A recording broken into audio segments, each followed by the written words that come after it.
in the actual biblical record. And that biblical record was what? It was recorded 700 years after the death of Moses or Aaron.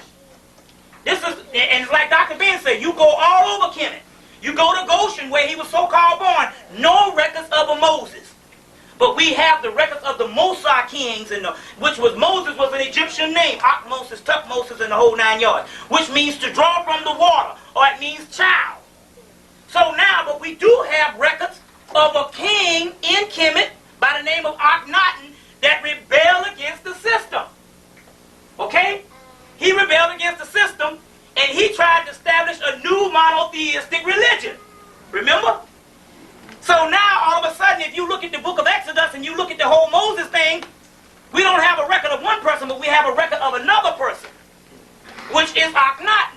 Then we see that the actual teachings of Akhenaten, we knew that Atan, and we knew that Moses being a priest of Akhenaten, and the teachings of Akhenaten would actually be coming from, we knew that Moses had these teachings, but what we didn't realize that the actual life of Moses, because Moses did exist, he existed as his priest, but the actual life of Moses was the life of Akhenaten, who rebelled, and also when he fled to Ethiopia and took on he met an African queen, Ethiopian queen, and he took on this particular Ethiopian queen. Let me give you her name. Her name is, this Ethiopian queen name is Adonis, or Atanit, which in actuality is showing you that what he met there, or whatever, what kind of thing, they're transfusing, putting this stuff all together. When he met this particular queen in Ethiopia, he met a religion in Ethiopia that was, in fact, the religion of Adani, or Atan. And Moses, because this Atanit is the same one, and he took on this particular person as his wife. Now, a few other keys to this particular part. Once he got in the place, what happened was you had King Tut ruled after he left. He's in Sinai. He's getting his religion together. Then this particular Pharaoh that warned him at first was the Pharaoh A after they killed King Tut, or King Tutankhamun, because his first name was King Atan, which he was a member of the Atan faith. Then he restored the priesthood back, and he came put his name to Tutankhamun, that Amun on the end. But they said, oh, that ain't good enough because you used to worship Atan. And when you get real powerful, you might establish that again. So they went and took him out and poisoned him at the age 19. Because he came on, I think he ruled for 9 years. And he came on at the age 10. And they poisoned him at the age 19. So now, what had happened was, after he died, the A took over, this particular Pharaoh A. Then a particular Pharaoh who was a sympathetic person to Atan too. Because he was the first person that warned Akhenaten that he had to leave and get the hell out of Kemet. Then this particular person, Haram-Heb, came on. And he was a person that was hostile to the Atan worship and reestablished and really tore down all the temples and established the Amun worship thoroughly. Even though, Tutankhamun gave them the actual go-ahead to start worshiping this again. Then, after Hiram-Heb died, he had a vice president, he had an actual a general by the name of Ramesses I, who was Seti I, who was the first of the Ramesside kings. He came on, and when he came on, he became Pharaoh.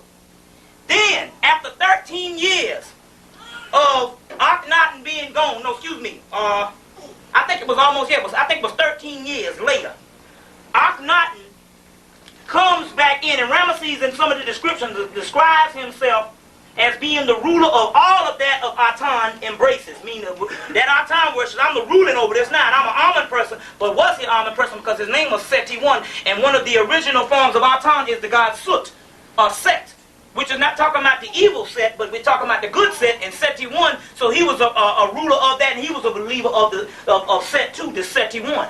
That he changed his first name from Ramesses I to Seti I, who was the father of Ramesses II, who built the temple of Seti I in Abydos at the year of 22, which on the temple of Seti I is the same one where they got the white man being the devil up in there, and being this particular created man in the temple of Seti I in the inscriptions. Now, he comes on. At this particular time, now notice the story.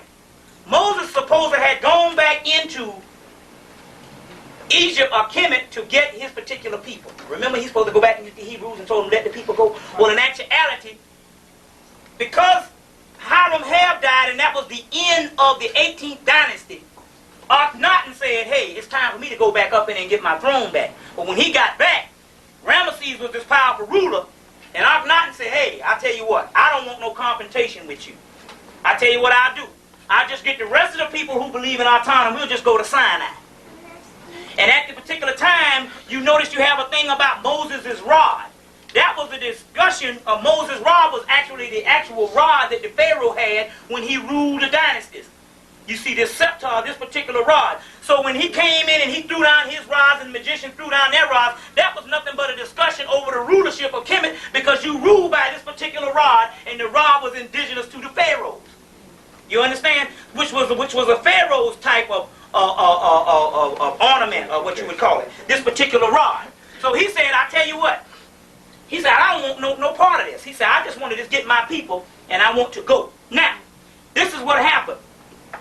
At the particular time, you know of the killing of when Moses supposedly had killed a particular Egyptian. Well, there's an inscription, or there's a passage where they said they want to find out about that. There's a passage here in the particular book. It says, among a letter that was written to Akhenaten when he was ruling by King Abd Khalid, the king of Jerusalem, which in this king accuses Akhenaten of allowing the Hebrews to kill in Egypt, allowing the Hebrews in Egypt to kill an Egyptian official without being punished for the crime. And this is an actual document that's saying that in actuality it was Akhenaten that was being accused of killing some Egyptian official, and this is also a thing that is also in the writing. So now what we have, to break this thing down, and we also know that the 10 Commandments, Akhenaten being an actual king, he knew of the 10 Commandments, and he carved up 10 of those from the 47 negative confessions, or what you would call the 47 laws of Mayat, and he carved those 10 up, you know all that story, and gave that also to his people. And he just patched up this particular religion and gave it to the actual people. Now, what had happened was, when it comes to Akhenaten, was that Akhenaten, by him being Atan, and by Atan being a form of Heru, Akhenaten being the embodiment, and he was and his mother, Queen T, having a spiritual son, in actuality, not only is he the Moses figure, although Moses existed, but Moses existed as a person that was under tutelage under Akhenaten. So therefore, we can actually have him as Aaron. Now, not only was he this particular person that existed, but since he was a spiritual person, and Atan means Heru, and we know that Heru means the original Christ figure, that means in fact that the historical Christ that they're talking about, they understood that there's a mythical Christ, which was Jeshua ben Pandera, that got killed in Jerusalem or Palestine for doing some things and messing with them Jews' money. You know that whole thing. But we understand that he was the historical Jesus, that they took the teachings of a later Jesus that predated him 10,000 years on the book, and another 600,000 years on the written word. That Heru goes back and predates Osiris, who is the Christ figure. That particular Christ figure that we know of is Heru, the mythical Christ. But he always comes down and touches down in human form. The human form this time, when they're supposed to have saved Kemet, he came down in the Pharaoh Akhenaten. And at that particular time, when he came down at the Pharaoh Akhenaten, they say, okay, Akhenaten got rid of the army. That was messed up what it might have been. But if they would have gone and taken heed to what the actual hierarchy sent them, which is called Medura Atan, which is called Melchizedek, which this particular Jesus Christ supposed to have been the order of Melchizedek. Well, now, wait a minute. Melchizedek says his name is Medura Atan, which Akhenaten says Atan is his father. And now we get in the Bible version that Melchizedek, Jesus was of the order of Melchizedek. So now we see this particular story being recopied over and over again.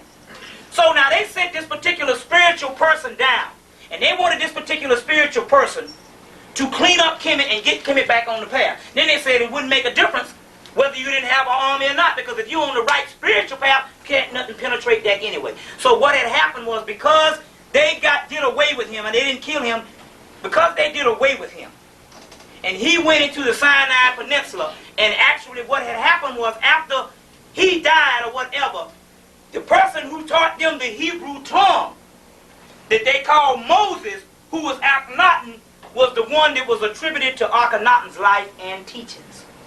But he was only a priest of the Akhenaten. But therefore also too, if he's teaching the Hebrews as a new adopted people that Akhenaten had to get to, for the simple fact that he left most of his people, but Hebrew is actually, when we say Hebrew, we're not talking about nothing but a group of Egyptians or a group of Kemites. Because that go all the way back to that Hyksos thing, which was a group of Kemites. So when we talk about Hebrews, all we're talking about is a group of Egyptians. Because we know that the Hebrew language is nothing but copied from the hieroglyphic language. So in actuality, this was just a new people that he called Hebrew. They were nothing but ancient Kemites. It's just like you got some people that's in Georgia, but you got various different people. Some calling themselves Moors, some calling themselves Nation of Islam. It's the same thing, even with the actual name. So these particular Hebrews were nothing but a branch of the Kemites that left. And so therefore, since he got, because it said, out of Egypt I will call my son, which was Akhenaten, because his father was Atan, which was a form of the ancient Ha-Heru. Y'all all with me? Now at this particular time, if they would have kept these particular brothers and sisters in Kemet, Kemet would have never fallen. Therefore, there was an excerpt or extract of people that left, and these people are now the indigenous people, or those people travel across the Atlantic, because we know the whole thing of you'll be in bondage inflicted in 400 years in a land not your own. We know that was not Kemet because there's no historical record. But we do know we got the same version of that in the version of the world of 2,000, 3,000, 4,000 year prophecy, in the version of the world where they give you the complete story. And they said it's these black people in America for a short story. So we know that the actual people that he took out is what the actual Melchizedek told me to tell you was us. You understand? So in actuality, ain't no different. Those are our brothers and sisters in Kemet too. It's just that you got to take a people out, and we are the burden bearers for the whole Africa. Because we know that Africa ain't got nothing on their mind. They're trying to get the hell away from Africa. Go to England, go to France. You understand? Come here. You understand? So therefore, we know that we are the actual burden bearers, and we are the strongest, because nobody else could survive what we have survived. Because even the Africans that died off, we are the strongest. So therefore, we are that lineage that they're talking about, but that lineage that they're talking about is not a Hebrew lineage. It is, in fact, an Egyptian lineage, which you have. The Hebrews is a certain sect that left. Out of Egypt I will call my son. This particular book by Osman, he says that Moses is Akhenaten. And he says there was no Moses, it was only Akhenaten.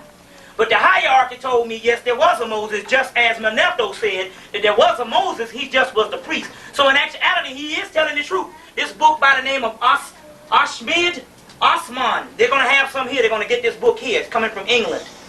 The Mysteries of Akhenaten solved. But what he didn't know, what he tried to, he did his homework. But the point about that, there was a Moses, but he was the Egyptian priest, just as you can get the $5 book, Moses and Monotheism, that I just showed. Moses and Monotheism, which Sigmund Freud also proved. Now, the guy, what's the guy that wrote Black Folks Here and There? Sinclair Drake said that he could not understand why the white people were so crazy about Akhenaten. But what he didn't realize is these white people knew something early on when they went back into Kemet. They knew that Akhenaten was actually the Pharaoh, was the teachers of the Pharaoh Moses. So in actuality, they bear witness to Akhenaten. And so we reading stuff from a historical path and not really studying the Godhead. We say, well, socially, this man did some messed up stuff. He was a heretic. He was a person that tore down Kemet. But in actuality, saying white people loved him for that. But in actuality, the white people knew that this particular person was, in fact, Moses in the teachings.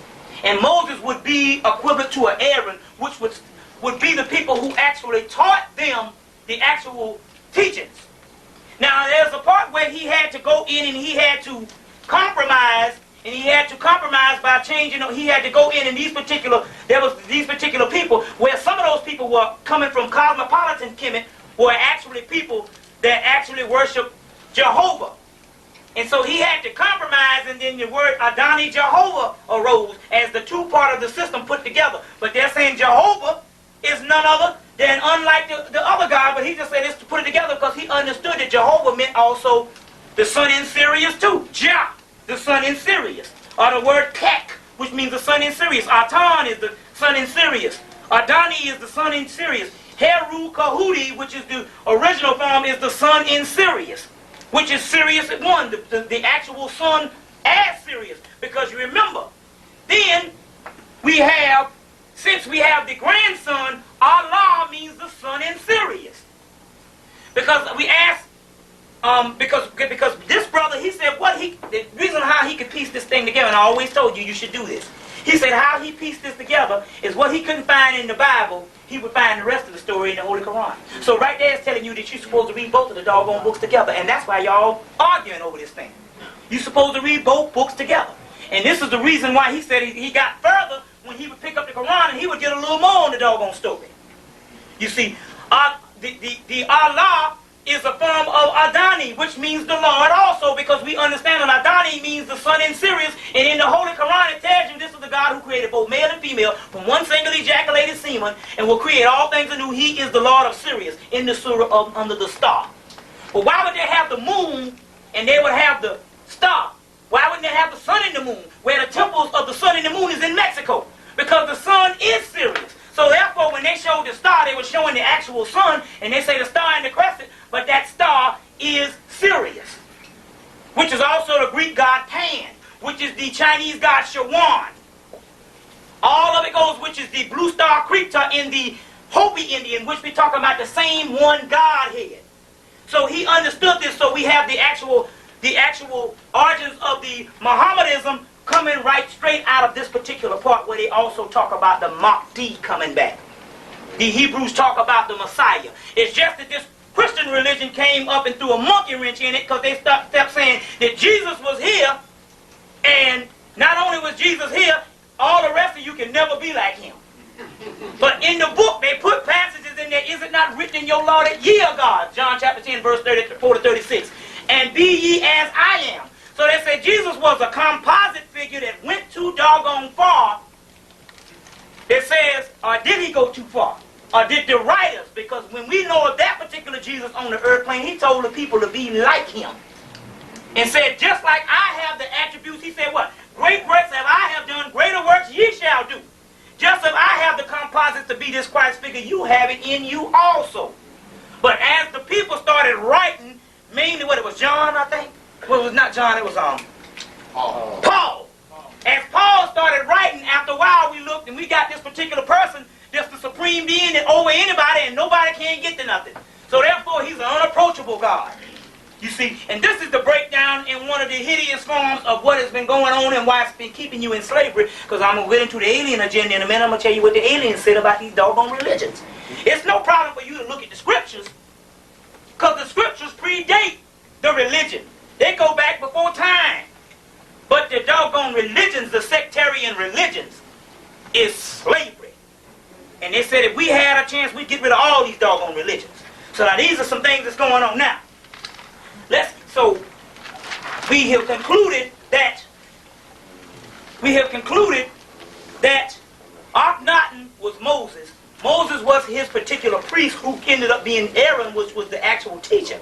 Because he was the teacher that taught them the tongue, they took the actual priest and not the actual person who was the person who actually taught the priest. And the actual life of this particular person growing up in Pharaoh's